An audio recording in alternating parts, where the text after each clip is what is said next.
In 2012, The Amazing Spider-Man had an impossible mountain to climb.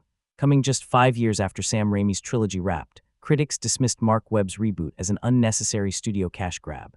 But over a decade later, it's time to say out loud what comic fans knew all along. The Amazing Spider-Man wasn't just good. It was an underrated, comic-accurate gem that deserved far better. Here are the 3 reasons why. 1. The true comic accuracy of Andrew Garfield. For years, people claimed Andrew Garfield was too cool to be Peter Parker. But if you actually read Ultimate Spider-Man or the early Stan Lee Steve Ditko runs, Peter wasn't an awkward pushover. He was a snarky, hot-headed teenage outcast with chips on both shoulders. Garfield nailed that edge. More importantly, he brought Spider-Man's trademark quip-tastic wit to life in a way live-action had never seen. He masked fear with sarcasm, built his own mechanical web shooters, and moved with a twitchy, arachnid agility that felt ripped straight off the comic panel.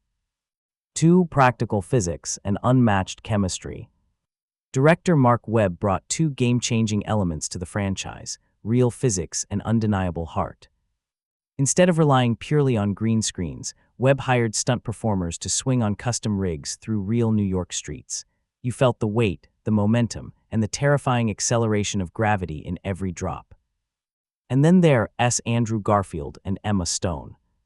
Their chemistry as Peter Parker and Gwen Stacy wasn't just movie magic, it was the emotional backbone of the film.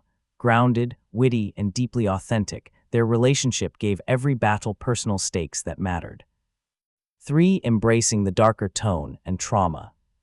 Unlike a generic superhero origin where the hero gets bit and instantly decides to fight crime, Webb's vision understood trauma. Peter doesn't start as a selfless hero. He starts on a dark, desperate hunt for revenge. The film leans into the mystery of his parents, his feelings of abandonment, and the isolation of being a freak.